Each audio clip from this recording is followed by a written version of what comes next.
Finally, I get to do another SegaCD game. It's not very often that you get to do these because, well, it's not very often that I find them.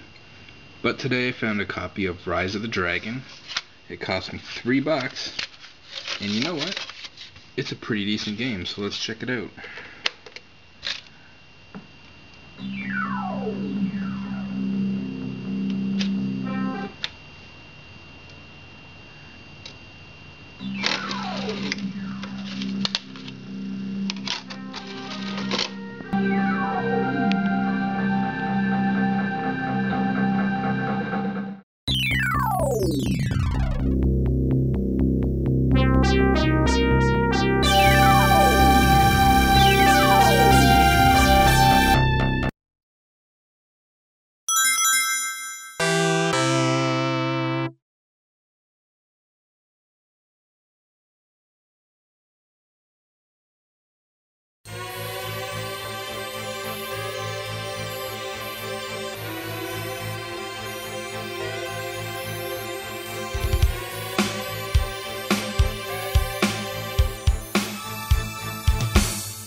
There you go, baby. Have a nice trip.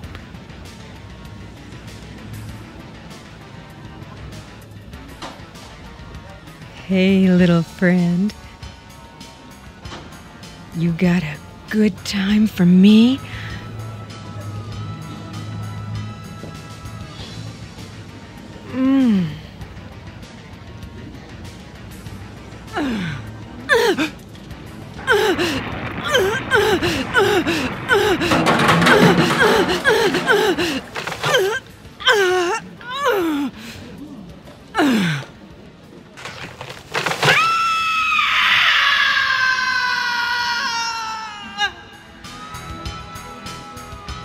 What was that? Oh my God.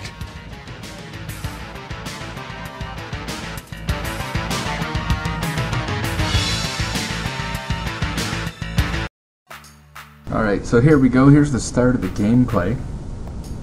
This game is a point-and-click adventure.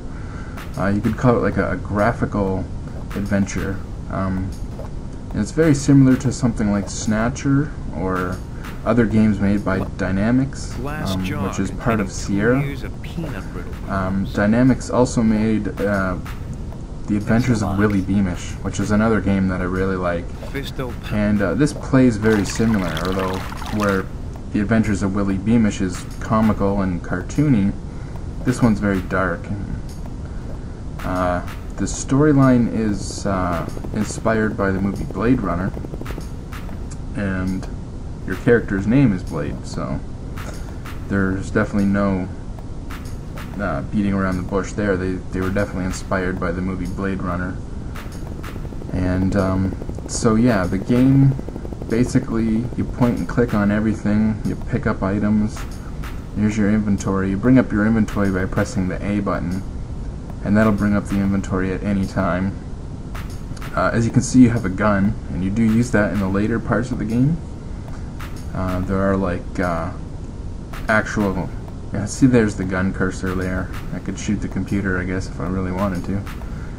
But you do eventually use the gun in the action parts of the game.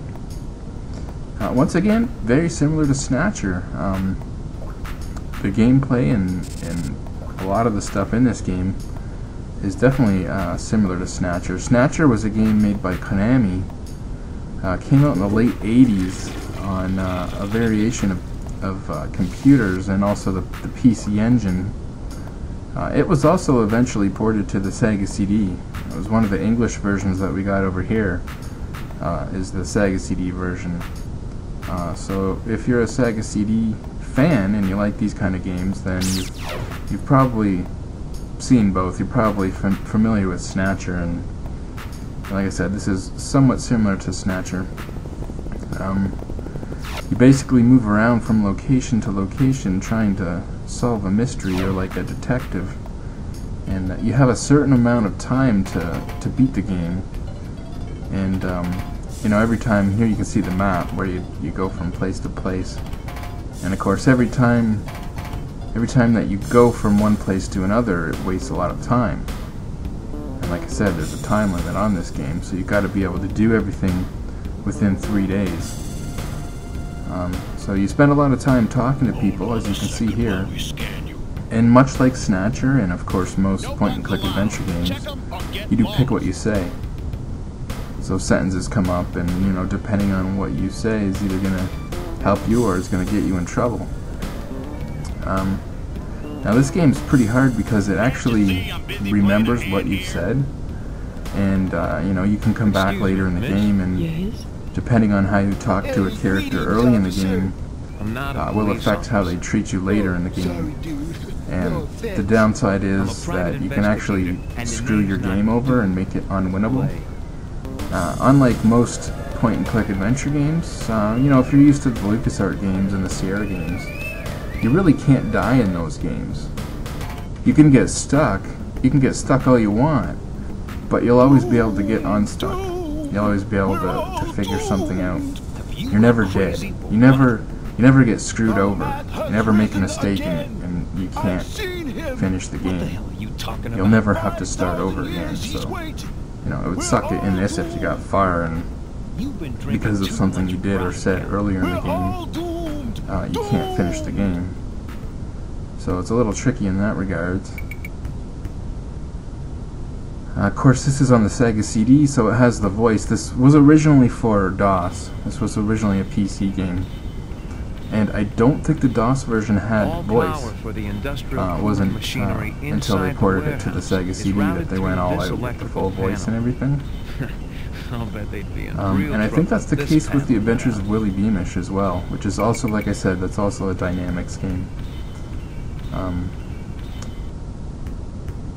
Or sorry, Dynamax. I don't know how you say them. Doesn't matter.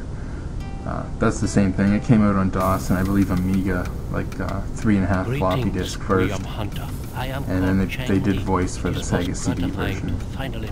So there's a couple good point-and-click adventure games, you know, with a lot of neat features just on the SegaCD. What else have you heard?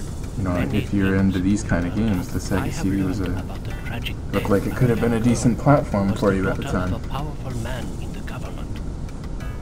It is also known by my humble. So yeah, you never see yourself in the game other than in your profile, like in your inventory, and that's where it differs from something like Adventures of Willie Beamish, or most point-and-click adventure games. You look at Monkey Island games or Maniac Mansion games, you always see yourself on the screen as you move around. And in this you don't. It's almost supposed to be like the story's just being told. Maybe you're seeing it through your eyes. You never actually see yourself from like a third-person perspective. And that's a little hard. Sometimes you don't really know where you're going. You kind of just click around on the screen until you find another area you can go, but you don't know how you got there. Or, you know, it's kind of hard to explain, but I rented this game on the SegaCD, you know, back in the day, and I thought it was an awesome game. I remember staying up all night playing it. That and Willie Beamish, you know, the few times that I rented the SegaCD when I was a kid, you know, it was for these games, so there you go.